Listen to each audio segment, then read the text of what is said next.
যোৱাকালি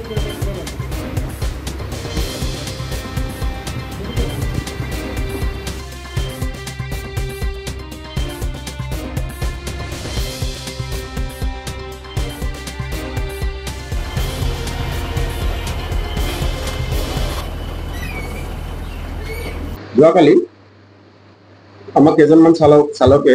এখন তেওঁলোকে গণস্বাক্ষৰ কৰি আমাক ইয়াত এখন আবেদন দিছিলে। ইয়াত আমাক উল্লেখ কৰিছে যে নুমলীগড় ৰিফাইনেৰীৰ অন্তৰ্গত আমি LPG গাড়ী চালকসকলে আমি আমাৰ মৌলিক প্ৰাপ্য মাহিলী উপযুক্ত দৰমহা আৰু অন্যান্য সমস্যাসমূহৰ ওপৰত ঊৰ্ধ্বতম কৰ্তৃপক্ষত বহুতবাৰ স্মাৰকপত্ৰ দিয়াৰ উপৰিও আলোচনাত বহাৰ পাছতো কোনো ধৰণৰ সমাধান নোপোৱাৰ বাবে আজি আমি নুমলীগড় ৰিফাইনেৰী অন্তৰ্গত সকলো গেছ গাড়ী চালকে কৰ্মবিৰতি পালন কৰিবলৈ বাধ্য হৈছো বুলি সংবাদ মেলৰ যোগেদি মই আপোনালোকক এতিয়া জনাব বিচাৰিছো যে তেখেতসকলে যিখন আবেদন কৰিছে এইখন আবেদনৰ অনুসৰি অহা সোমবাৰৰ পৰা তেওঁলোকে ষ্টেইঙত নবহো বুলি আমাক জানিবলৈ দিছে সকলো চালকে। তাৰ কাৰণসমূহ মই উল্লেখ কৰি আছো। যোৱা 14/5/2024 তাৰিখে আমাক তেওঁলোকে এখন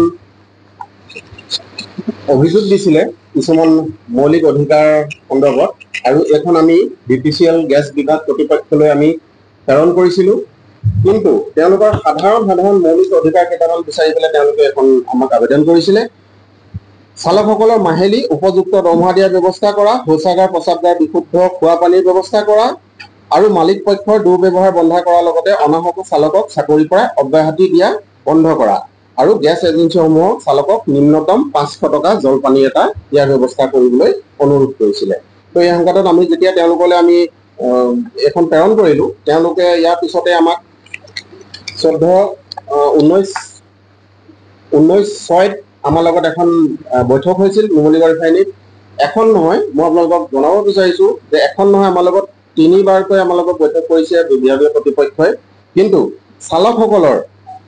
কোনো ধৰণৰ মাহেকীয়া দৰমহাৰ ওপৰত তেওঁলোকে আজিলৈকে সুবিচাৰ এটা কৰি দিয়া পৰিলক্ষিত নহ'ল। 4/9/2024 তাৰিখে যিখন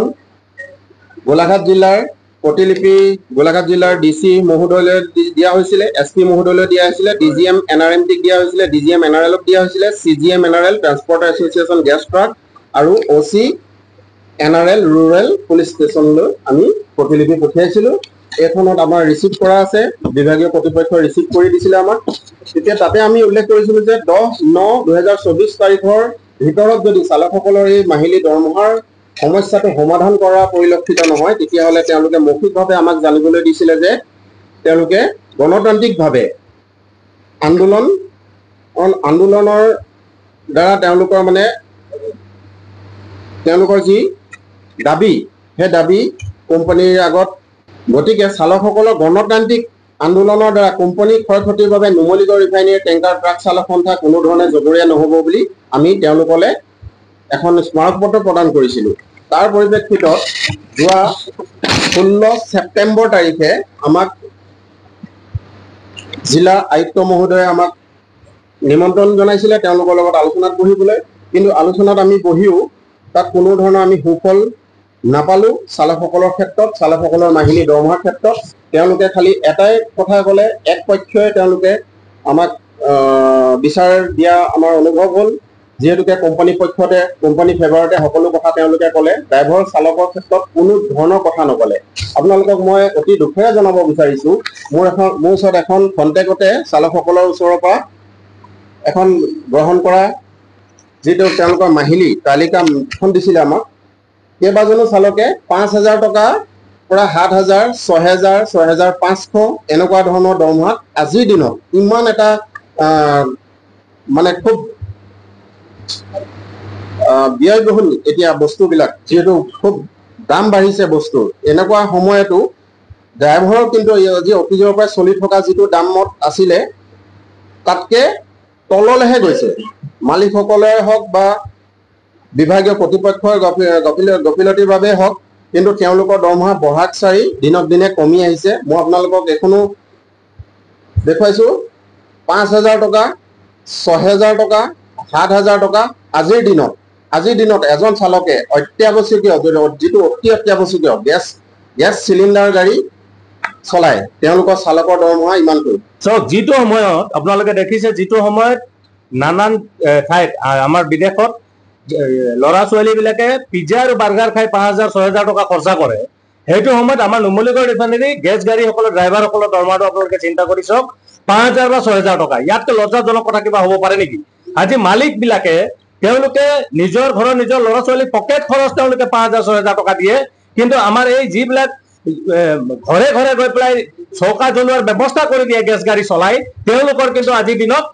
তেওঁলোকৰ দৰমহা 5,000 টকা ইয়াতকৈ লজ্জাজনক কথা একো হ'ব নোৱাৰে বাৰংবাৰ তেওঁলোকে বিভাগীয় কৰ্তৃপক্ষক জনাই আহিছে নুমলীগড় ৰিফাইনেৰী কিংবা আপোনাৰ গেছ BPCL হওক বা আমাৰ গোলাঘাট প্ৰশাসন বিষয়াসকলকে হওক তেওঁলোক জনাই আহিছে জনা স্বত্তেও কিন্তু তেওঁলোকে এই আলোচনাসমূহ কিন্তু বিফল হৈছে আজি আলোচনাসমূহত তেওঁলোকে যিখিনি তেওঁলোকৰ দায়বদ্ধতা পালন কৰা নাই তেওঁলোকে কিন্তু অথচ উল্টাই ভয় ভাবুকি দেখুৱাইছে চালকসকলে কয় আমি যদি নিজৰ নিম্নতম প্ৰাপ্য আমি নাপাওঁ তেতিয়াহ'লে আমি কৰ্মবিৰতি ল'ম তেওঁলোকে গাড়ী নচলাও ষ্টেৰিঙত নবহো বুলি পেলাই তেওঁলোকে বাৰংবাৰ জনাই আহিছে তদুপৰি কিন্তু তেওঁলোকে সেই কথাখিনি কাণ খাৰ নকৰি পেলাই কিন্তু ভয় ভাবুকি দি আহিছে আৰু এই লাষ্ট শেহতীয়াকৈ আমাৰ গোলাঘাটত যিটো আলোচনা DC অফিচত হ'ল সেই তাতো কিন্তু কোনো ধৰণৰ মানে সমাধান দেখা নগ'ল যিকোনো খবৰৰ বাবে যোগাযোগ কৰক 7099017330 অথবা 7099017390 নম্বৰত